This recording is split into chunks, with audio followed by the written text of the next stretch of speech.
بسم الله الرحمن الرحيم.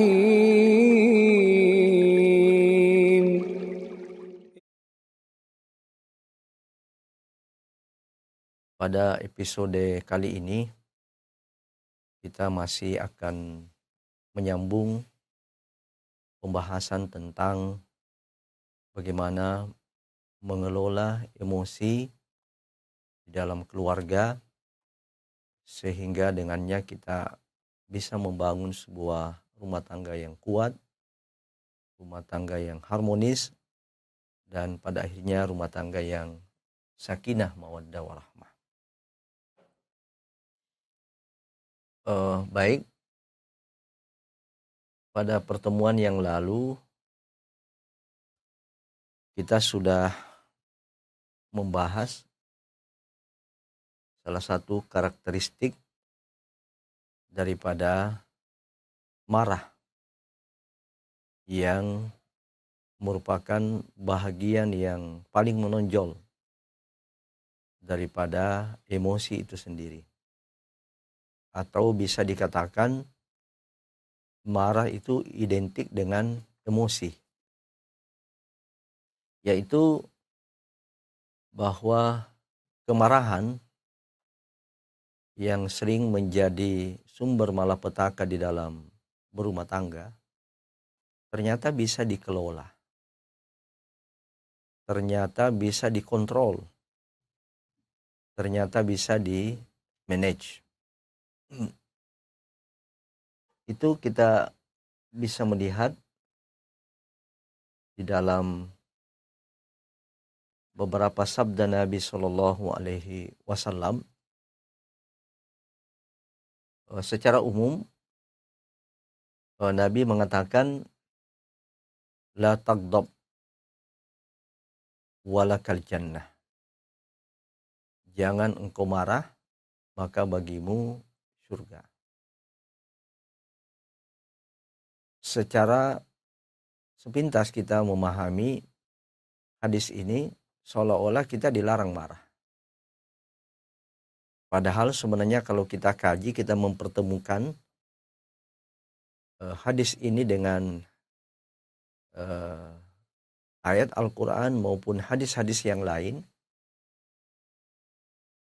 Bukan berarti hadis ini bukan berarti kita dilarang marah. Sebab marah itu adalah fitrah setiap manusia. Dia adalah merupakan reaksi dari aksi yang terjadi pada dirinya. Dia adalah merupakan reaksi spontanitas ketika mendapatkan stimulan. Stimulan itu adalah kejadian-kejadian yang dia tidak inginkan. Kejadian-kejadian yang dia tidak inginkan terjadi pada dirinya, itu menjadi stimulan untuk munculnya emosi itu, munculnya kemarahan itu. Maka ini tidak bisa dihindari.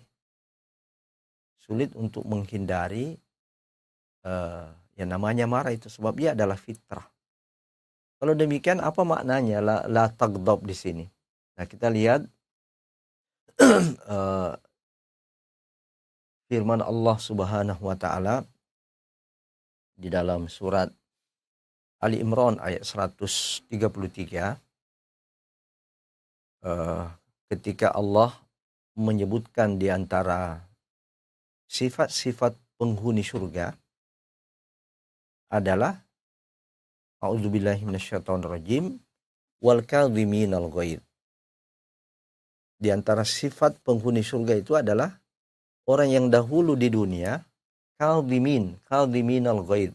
Al-ghaidh itu marah yang sudah memuncak. Sifat daripada penghuni surga itu adalah mampu mengendalikan. Bukan memperturutkan marah itu, tapi dia mampu mengendalikan, mampu mengelola, mampu mengontrol kemarahan itu. Jadi tidak dikatakan dia tidak marah. Tapi yang dimaksud adalah mampu mengendalikan, mampu mengontrol kemarahan itu. Ini menunjukkan kepada kita bahwa kemarahan ini bisa dikelola, bisa dikontrol, bisa dikendalikan, bisa dimanage. Nah, dan kita tidak bisa menghilangkan marah itu. Ya, dia akan terjadi dan akan melalui proses. Nah, di ujung proses itulah di situ kita diberikan petunjuk dan pedoman bagaimana kita mengelola kemarahan ini. Ini diperkuat oleh sabda Nabi Shallallahu Alaihi Wasallam yang diriwayatkan oleh Imam Bukhari dan Muslim, bahwa laisa syadidu bisur'ah, kekuatan itu bukan letaknya pada kekuatan fisik, kekuatan mampu membanting orang lain, tapi innamas syadidu alladzi yamliku nafsahu indal ghadab. Tetapi yang dimaksud dengan kekuatan itu adalah orang yang mampu mengendalikan dirinya, mampu mengendalikan kemarahannya dikala kemarahan itu memuncak. Nah, karena itu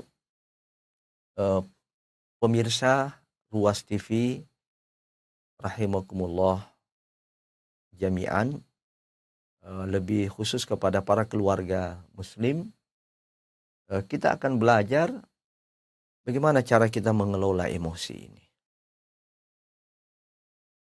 Kita memahami, kemudian mari kita berlatih. Jadi emosi ini adalah satu ilmu. Kemarahan ini adalah satu ilmu yang harus kita kenali, harus kita pahami. Nah, kemudian juga kita memahami cara mengendalikannya, sebab Nabi sudah menyebutkan tadi bahwa orang kuat itu adalah orang yang mampu mengendalikan, mampu menguasai dirinya. Nah, bagaimana caranya? Nah, para ummahat, para al-aba, para ibu, para ayah, para suami, para istri, mari kita belajar bersama mengenali emosi ini, mengenali kemarahan ini. Jadi pertama, emosi itu memiliki level. Ya, dia memiliki level. Jadi ada ya level yang terburuk itu disebut dengan low level, level yang paling rendah. Nah, di sini kita lihat terbagi 3. Jadi ada level yang paling rendah. Emosi itu adalah apatis, sedih, takut. Kemudian di sini middle yang level pertengahan, rupanya di sini ada rakus, marah, sombong. Nah, disinilah posisi daripada kemarahan itu, dia berada pada middle level.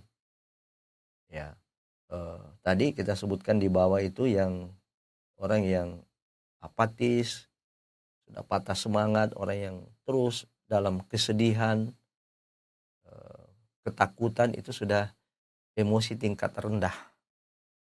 Nah, ini yang emosi menengah ini adalah rakus, marah, dan sombong. Nah, ini level emosi yang tertinggi. Level emosi yang tertinggi disebut dengan zona ikhlas. Jadi semua di sini level emosi menengah dan rendah ini membawa energi negatif. Dan ini yang disebut dengan emosi negatif. Ya, ini yang berada pada level pertengahan dan level rendah. Sombong, marah, rakus, takut, sedih, apatis. Nah, sedangkan level tertinggi yang membawa pada energi positif, membawa kekuatan positif pada diri seseorang itu adalah adanya semangat. Semangat beribadah, semangat bekerja mencari nafkah, semangat menuntut ilmu. Itu dia berada pada high level. Kemudian menerima kesalahan, menerima teguran, menerima kondisi, kemudian suka berdamai, ya, bukan justru suka bermusuhan, tapi suka berdamai. Ini semua berada pada zona zona positif. Berada pada level tertinggi. Nah, yang paling tertinggi adalah pencerahan. Orang yang di sini betul-betul pencerahan ini cerah jiwanya, cerah akalnya, cerah perilaku dan tindakannya. Ya, sehingga dia tahu apa yang dia harus lakukan. Dia bisa memilih mana yang terbaik. Dia bisa memilih mana yang positif. Itu inilah ya menurut psikolog, inilah level tingkatan emosi yang tertinggi. Nah, karena itu apa implikasi kita mengenal level-level emosi ini? Para ibu-ibu dan para ayah, para suami dan para istri, ya, pemirsa Ruas TV, kita harus berjuang. Kita harus berjuang untuk selalu kita menaikkan level emosi kita. Bukan justru kita meluncur turun ke bawah. Tapi kita harus selalu berjuang. Ya, sebab high level emosional itu akan selalu melahirkan sesuatu yang positif. Melahirkan kebahagiaan, melahirkan kedamaian, melahirkan ketenangan. Tapi kalau kita berada di level ini akan melahirkan kerusakan.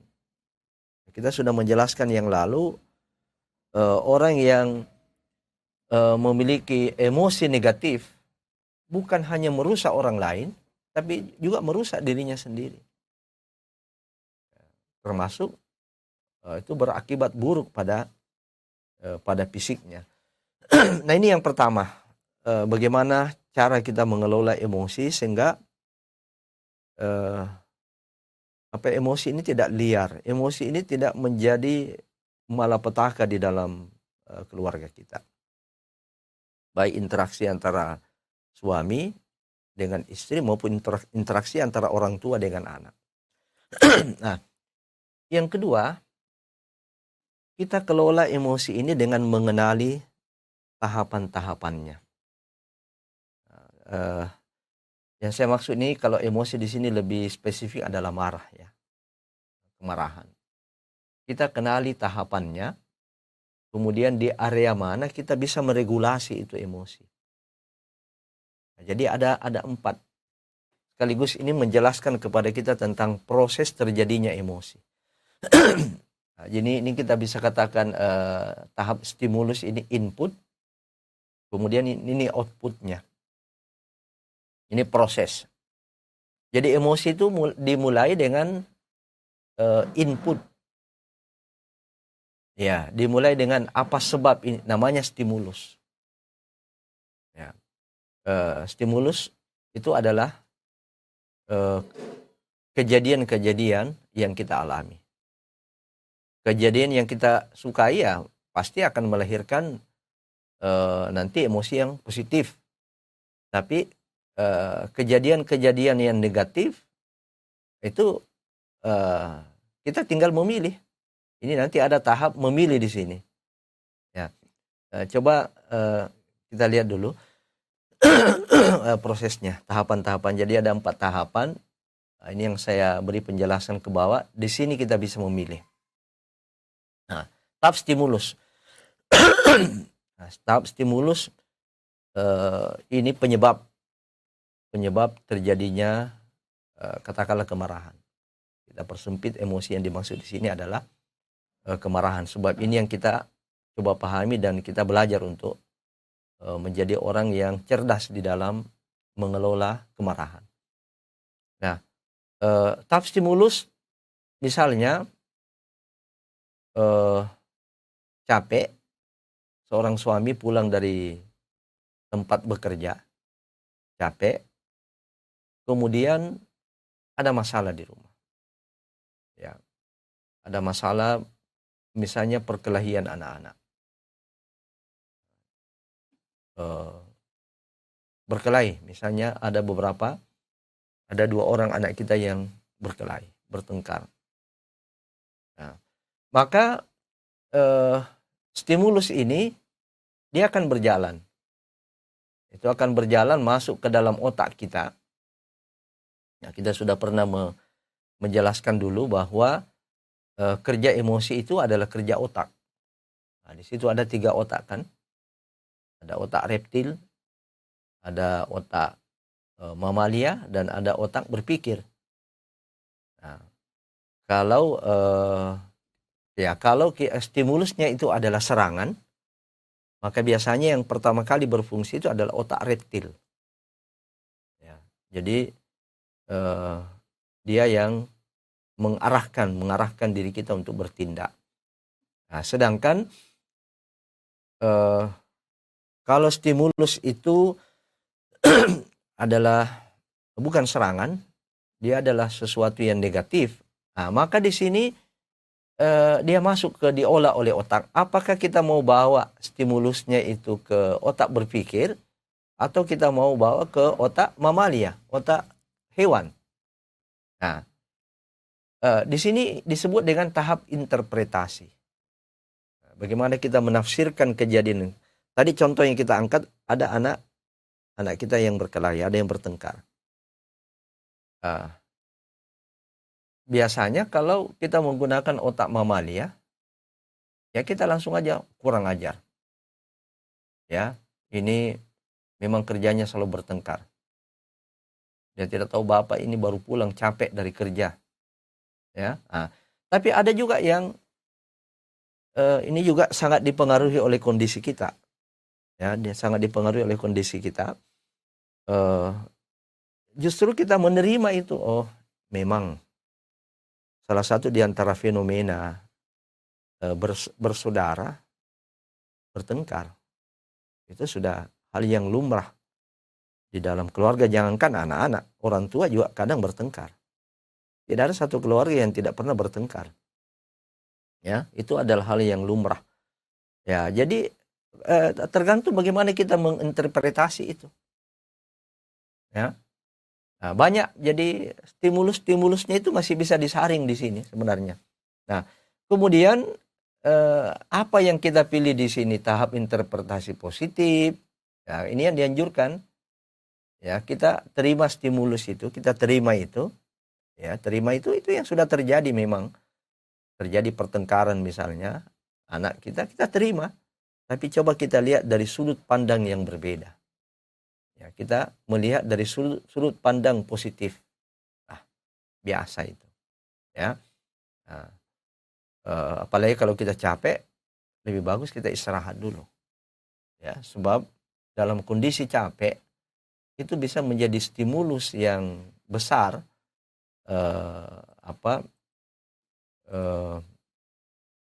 Emosi kita ini memuncak. Nah, jadi di sini wilayahnya kita bisa meregulasi. Ada wilayah pertama. Kemudian dia masuk ke gejala. Ya, gejala emosi itu kalau ternyata dia menginterpretasi negatif, gejalanya lebih nampak. Mulai jantung berdetak, wajah merah, ada yang kadang-kadang gemetar, ya. Kita bisa lihat dari bibirnya, dari matanya, itu tahap gejala. Itu tidak bisa bukan wilayahnya kita mengontrol di situ. Pada tahap berikutnya itu tahap perilaku. Ya. Di sini tahap perilaku. Ini wilayah yang bisa kita kontrol di sini. Ya. Nah, kita putuskan apakah kita mau kontrol perilaku kita ini, perkataan. Ini kan perilaku ini akan melahirkan dua ya. Melahirkan nanti dua. Perilaku ini akan melahirkan dua kemungkinan, perkataan atau perbuatan, atau kedua-duanya, perkataan diikuti dengan perbuatan. Nah, di sini pilihan, di sini kita bisa memilih, ya. Artinya apa, kita ini mau memilih perkataan yang negatif atau positif. Kalau negatif, ya kita langsung marah pada anak-anak itu. Kalau kita juga memilih perbuatan yang negatif, kita bisa tampar satu-satu. ini bikin ribut saja ini. Ya, anak misalnya kita tunjuk memang kau selalu menjadi sumber penyebab pertengkaran di sini.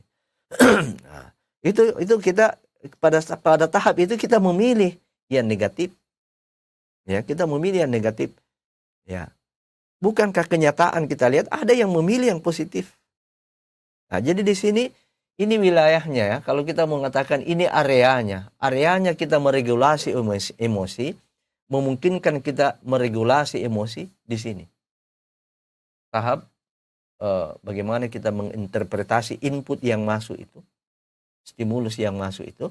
Kemudian setelah dia melewati gejala emosi di sini, kita memutuskan jangan terlarut dengan emosi. Kita mengambil yang negatif. Nah,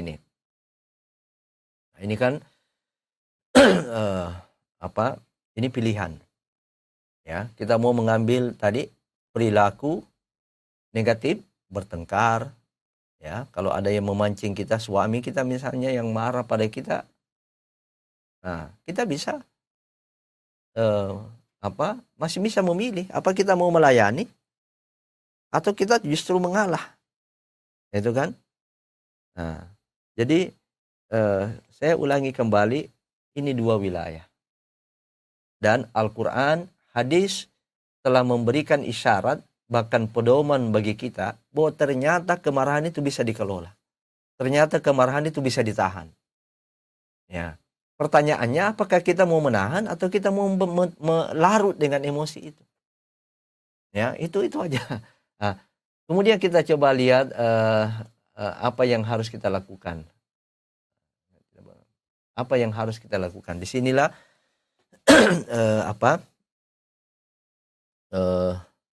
agama menuntun kita. Agama menuntun kita bagaimana. Saya mohon maaf, minum dulu. Apa yang harus kita lakukan agar perilaku yang kita pilih itu adalah perilaku yang positif.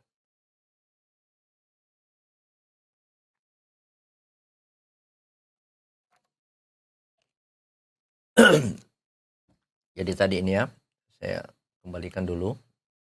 Nah, pada wilayah ini, pada wilayah kita ini harus memutuskan bagaimana bentuk perilaku yang kita ambil. Disinilah kalau kita mau memilih positif, maka ini yang kita lakukan. Yang pertama adalah membaca isti'adzah. Membaca a'udzubillahi minasyaitonirrajim. Nah, dalam surat Al-A'raf ayat 200, Allah Subhanahu wa taala memberikan kita petunjuk, wa imma yanzaghannaka minasyaitoni nazgun fasta'idz billah.